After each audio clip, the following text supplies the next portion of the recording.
नमस्कार दोस्तों, आपका ड्रीम ऑफ क्लासेस में स्वागत है। हम लोग आरसीसी के अंतर्गत चैप्टर 3 देख रहे हैं। चैप्टर का नाम है प्रबलित कंक्रीट खंडों की अपरूपण तथा अभिलाग सामर्थ्य। इसके अंतर्गत पिछले वीडियो में हम लोगों ने देखा था कि कब हमें प्रबलन यानी कर्तन प्रबलन की आवश्यकता होती है। हम लोगों ने क्या क्या पढ़ा हुआ है पिछले वाले वीडियो में कि जब किसी भी धरण पर लोड आता है, लोड के कारण उसमें ऊर्ध्वाधर कर्तन प्रतिबल और क्षैतिज कर्तन बल उत्पन्न होता है। इन दोनों के बलों के फलस्वरूप किसी बीम में विकर्ण तनन और विकर्ण संपीड़न उत्पन्न होते हैं। विकर्ण तनन के कारण क्या होती है, किसी भी धरण में विफलता होती है। और विकर्ण तनन की विफलता को रोकने के लिए धरण में दो प्रकार के हमने पढ़ा कि उसमें स्टील बार लगाए जाते हैं। एक को कहते हैं स्टीरप्स और दूसरे को बेंटअप बार। तो इसको हम लोग कब लगाएंगे, कब हमें कर्तन प्रबलन की आवश्यकता पड़ती है, इसको हम लोग फिर से देखेंगे। और डिज़ाइन यानी कि कैसे इसका हम डिज़ाइन करेंगे, इसको भी इस वीडियो में देखने वाले हैं। तो जितने भी लोग इस वीडियो को देख रहे हैं, चैनल को सब्सक्राइब करें और अपने दोस्तों के साथ जितने भी सिविल इंजीनियरिंग के स्टूडेंट्स हैं अधिक से अधिक शेयर करें। तो आइए एक क्रम वाइज देखते हैं कि कब कैसे हम कर्तन प्रबलन का अभिकल्पन करते हैं। ठीक है, design procedure of shear reinforcement. तो पहले हम क्या करेंगे, सबसे पहले धरण के क्रांतिक काट पर अपरूपण बल का मान लेकर खंड का नामन कर्तन प्रतिबल टाउ भी ज्ञात करेंगे। यानी सबसे पहले अपरूपण बल यानी कि शियर फोर्स हम ज्ञात करेंगे। जैसे कोई भी अगर बीम है, सिंपली सपोर्टेड बीम यह है, ठीक, तो अगर इस पर W लोड आ रहा है तो कर्तन बल कितना हो जाता है इसमें, W/2 यही होता है। सिरों पर कर्तन प्रतिबल कर्तन बल क्या मान, शियर फोर्स का मान सबसे अधिक होता है। तो सबसे पहले हम क्या करेंगे, शियर फोर्स का मान निकालेंगे। शियर फोर्स का मान आने के बाद नामन कर्तन प्रतिबल यानी कि नॉमिनल शियर स्ट्रेस ज्ञात करेंगे। इसके लिए हमने बताया था अगर ये कर्तन बल भी आ गया ठीक है, भी कर्तन बल आ गया तो इसके लिए नॉमिनल कर्तन बल के लिए टाउ भी बराबर V/BD। इस फार्मूले से हम क्या करेंगे, कर्तन प्रतिबल यानी नॉमिनल शियर स्ट्रेस हम फाइंड कर लेंगे। तो पहला स्टेप क्या हो गया, पहले स्टेप में हम कर्तन यानी कि शियर फोर्स ज्ञात करेंगे। शियर फोर्स फाइंड होने के बाद हम नॉमिनल शियर स्ट्रेस ज्ञात करेंगे। ठीक, फिर दूसरा, अब ये दोनों ज्ञात होने के बाद हम क्या करेंगे, यानी टाउ भी हमें फाइंड हो गया। अब हम क्या करेंगे, टाउ सी का मान ज्ञात करेंगे। दूसरा चरण क्या है, कंक्रीट खंड की कर्तन सामर्थ्य टाउ सी ज्ञात करें। यानी कि कर्तन सामर्थ्य यानी कंक्रीट खंड का कर्तन सामर्थ्य का मतलब ये है कि कंक्रीट भी कुछ न कुछ कर्तन सामर्थ्य रखता है, जिसको हम किससे प्रदर्शित करते हैं, टाउ सी से प्रदर्शित करते हैं। ठीक है, तो टाउ सी को हम कैसे ज्ञात करते हैं, टाउ सी के लिए आपके बुक में एक यहाँ पर सारणी दिया होगा, यहाँ पर लिखा होगा प्रबलित कंक्रीट में अनुज्ञेय प्रतिबल टाउ सी। ठीक है, यह दिया होगा, यहाँ से हम फाइंड करेंगे। इसके लिए हमें क्या क्या ज़रूरत पड़ेगी, तो हमें इसके लिए जो प्रबलित कंक्रीट खंड है, ठीक है, तनन इस्पात का प्रतिशत हमें चाहिए।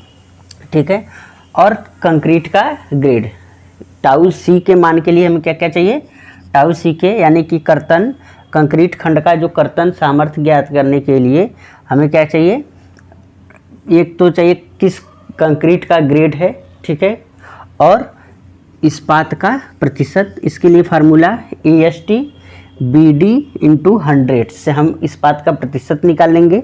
इस्पात का प्रतिशत निकालने के बाद हम क्या करेंगे, यहाँ पर जो मान आएगा फिर किस ग्रेड का कंक्रीट है उसके अनुसार हम निकालेंगे। इसको हम अभी सारणी में कैसे देखा जाता है हम इसको भी बताएंगे। तो बस इतना याद रखिएगा कि हमें टाउ सी का मान ज्ञात करने के लिए क्या क्या चाहिए, कंक्रीट का ग्रेड चाहिए और इस्पात का प्रतिशत चाहिए। हमें क्या मिल गया, टाउ भी मिल गया और यहाँ से टाउ सी भी मिल गया। अब क्या करेंगे, दोनों की तुलना करेंगे। ठीक है, टाउ सी यानी कि जो कंक्रीट का अनुज्ञेय प्रतिबल है वह, और इस्पात का जो टाउ भी है, ठीक है, कर्तन सामर्थ्य है, उसको हम क्या करेंगे, तुलना करेंगे। अगर तुलना करने पर, ठीक है, यदि टाउ भी is less than tau c upon 2, tau c के आधे से अधिक कम आता है तो कर्तन प्रबलन आवश्यक नहीं है, ठीक है। तो इस फिर भी धरन का पूर्ण लंबाई में नाम मात्र का छल्ले डाल देते, यानी स्टीरप्स डाल देते। जैसे हम क्या किए कि सबसे पहले भी हमने ज्ञात कर लिया, भी मतलब कि शियर फोर्स हमने फाइंड कर लिया। शियर फोर्स से हमने क्या ज्ञात कर लिया, टाउ भी नॉमिनल, शियर स्ट्रेस हमने ज्ञात कर लिया भी अपॉन बी डी, यह फाइंड कर लिया। अब इसके बाद हम क्या करेंगे, तीसरा स्टेप हम टाउ सी फाइंड करेंगे। टाउ सी के लिए हमें क्या क्या चाहिए, एक तो हमें चाहिए पी, यानी कि स्टील का कितना प्रतिशत है वह, और चाहिए कंक्रीट का ग्रेड, किस कंक्रीट की ग्रेड है। ये दोनों फाइंड करने के बाद हम क्या ज्ञात कर लेंगे, टाउ सी। अब टाउ भी हमें फाइंड हो गया, टाउ सी दोनों फाइंड हो गया। फिर इन दोनों को तुलना करेंगे। अगर टाउ भी का मान टाउ सी के आधे से कम आता है तो हम उसमें कर्तन प्रबलन देने की, यानी शियर रेनफोर्समेंट देने की आवश्यकता नहीं है। फिर भी हम क्या करेंगे, नाम मात्र का उसमें स्टीरप्स प्रयोग करेंगे। जैसे यहाँ पर देखे होंगे लगे होते हैं, जब बीम बनाते हैं तो यहाँ पर स्टीरप्स लगाते हैं, ऐसे जो उदग्र छल्ले होते हैं, तो इसमें नाम मात्र का क्या करते हैं, लगा देते हैं। जैसे आपका लिंटर हो गया, इन सब में क्या करते हैं, इसी प्रकार से लगाते हैं।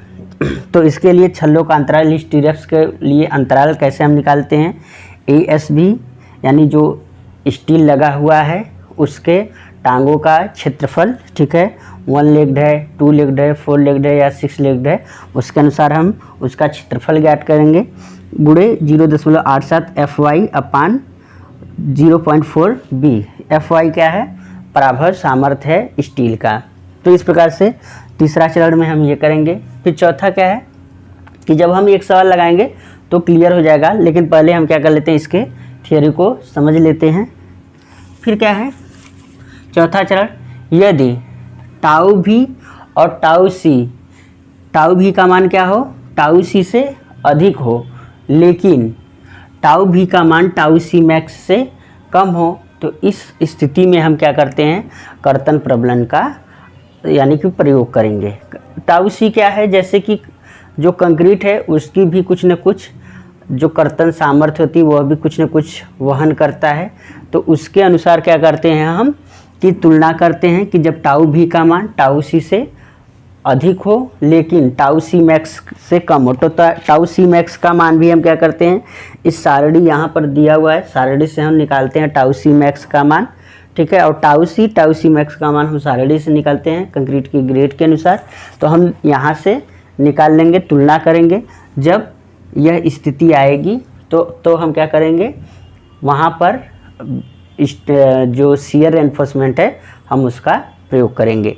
तो अगला चरण क्या है, चौथा चरण में हम क्या करेंगे, शुद्ध कर्तन बल ज्ञात कर लेंगे। जैसे अगर जो शियर फोर्स आ रहा है, एक जैसे यही एक बीम है, ठीक है, एक बीम है, तो बीम में क्या क्या है, एक तो कंक्रीट है, ठीक, कंक्रीट है, और दूसरा क्या है, स्टील है, दो चीज़ें हैं। तो कंक्रीट भी कुछ कर्तन बल को वहन करेगा, शियर फोर्स को वहन करेगा। दूसरा एक तो इसमें लगा हुआ है बेंटअप बार, ठीक, इस प्रकार से बेंटअप बार लगा हुआ है, हमने बताया था बेंटअप बार। और दूसरा क्या लगा हुआ है, स्टीरप्स। तो कंक्रीट वहन करेगा कुछ, प्लस कुछ क्या वहन करेगा, बेंटअप बार, और कुछ वहन करेगा स्टीरप्स, यही वहन करेगा, ठीक है।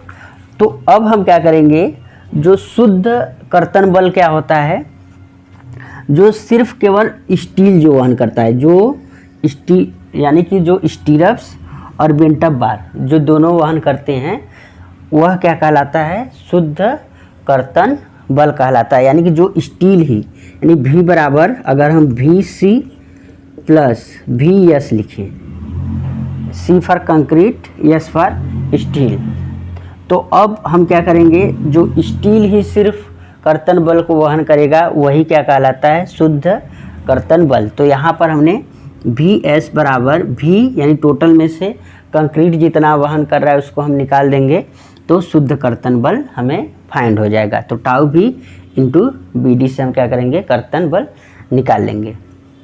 ठीक है, अब चरण 5 है, इसमें हम क्या करेंगे, टाउ वी टाउ सी से काफ़ी अधिक हो तब कुछ तनन छड़ों को आलंबों से दूर पर 45 अंश पर ऊपर मोड़ देते हैं, यानी कि बेंटअप बार के रूप में हम लगाते हैं जब टाउ भी का मान टाउ सी से काफ़ी अधिक हो। फिर क्या है, नत छड़ वी एस अपान 2 कर्तन बल ही लेंगे। जो शुद्ध कर्तन बल आया है, जैसे शुद्ध कर्तन बल कितना आ गया, वी एस आ गया। ठीक, वी एस शुद्ध कर्तन बल है। अब इसका जो बेंटअप बार है इसका सिर्फ आधा ही वहन करेगा। ठीक है, वी एस अपान 2 जो बेंटअप बार है वह कितना शियर फोर्स वहन करेगा, जो शुद्ध कर्तन बल है उसका आधा वहन करेगा। नत छड़ों द्वारा वहन किया गया कर्तन बल, इसके लिए फार्मूला क्या है, V S up equal to 0.0707 into tau S B into A S B. ठीक है, टाउ एस बी क्या है, जो बेंटअप बार है उसका अनुज्ञेय प्रतिबल, और ए एस बी क्या है, बेंटअप बार का एरिया है। चरण 6 में क्या करेंगे, फिर इसके बाद छल्लों के लिए कर्तन बल ज्ञात करेंगे। ठीक है, जो छल्ला लगाया हुआ है, स्टीरअप्स हमने लगाया हो उसके लिए कर्तन बल ज्ञात करेंगे। कर्तन बल के लिए क्या करेंगे, वी एस बराबर यानी कि जो शुद्ध कर्तन बल है, ठीक है, ये स्टीरअप्स के लिए है, यहाँ पर ये एस टी लिख दें ताकि स्टीरअप्स समझ में आ जाए। तो शुद्ध कर्तन बल से में से हम क्या करेंगे, जितना बेंटअप बार वहन किया है उसको हम माइनस कर देंगे तो क्या निकल जाएगा, स्टीरअप्स द्वारा वहन किया गया कर्तन बल। जैसे अगर फिर से हम इसको समझते हैं, जैसे टोटल कर्तन बल भी है। ठीक है, तो कौन कौन इसको वहन करता है, स्टील कंक्रीट वहन करता है और स्टील वहन करता है। ठीक है, अब हम क्या करते हैं, शुद्ध कर्तन बल निकालते हैं। ठीक, तो शुद्ध कर्तन बल क्या होता है, जो केवल स्टील ही वहन करता है। तो वी एस बराबर क्या हो जाएगा, तो V minus V C, concrete का हमने निकाल दिया तो शुद्ध कर्तन बल निकल गया। अब ये जो वी एस है, ठीक है, अब शुद्ध कर्तन बल को कौन कौन वहन करेगा, शुद्ध कर्तन बल को एक तो बेंटअप बार वहन करेगा और दूसरा कौन वहन करेगा, स्टीरअप्स। ठीक है, स्टीरअप्स। अब जो बेंटअप बार होता है वह क्या होता है, जो बेंटअप बार होता है वह केवल वी एस का यानी कि जो शुद्ध कर्तन बल का आधा ही वहन करता है। तो अब जब ये आधा वहन करता है तो आधा स्टीरअप भी वहन करेगा। तो हम क्या करते हैं, माइनस कर देंगे शुद्ध कर्तन बल में से नत कर्तन बल कितना वहन करता है, तो हमें जो बेंटअप बार स्टीरअप्स कितना वहन करेगा ये फाइंड होगा। तो इस प्रकार से हम क्या करते हैं, किसी भी धरन में किस प्रकार से हम शियर एनफोर्समेंट लगाते हैं उसका अभिकल्पन करते हैं। जब इस पर हम आधारित 1-2 प्रश्न देखेंगे तो अपने आप क्लियर हो जाएगा। आपको हमारा प्रयास कैसा लगा, अगर कहीं पर भी आपको डाउट होता है तो आप कमेंट ज़रूर करें और अपने दोस्तों के साथ अधिक से अधिक शेयर करें। हम इस पर आधारित आप लोगों को प्रश्न सॉल्व करा देंगे। तब तक के लिए नमस्कार।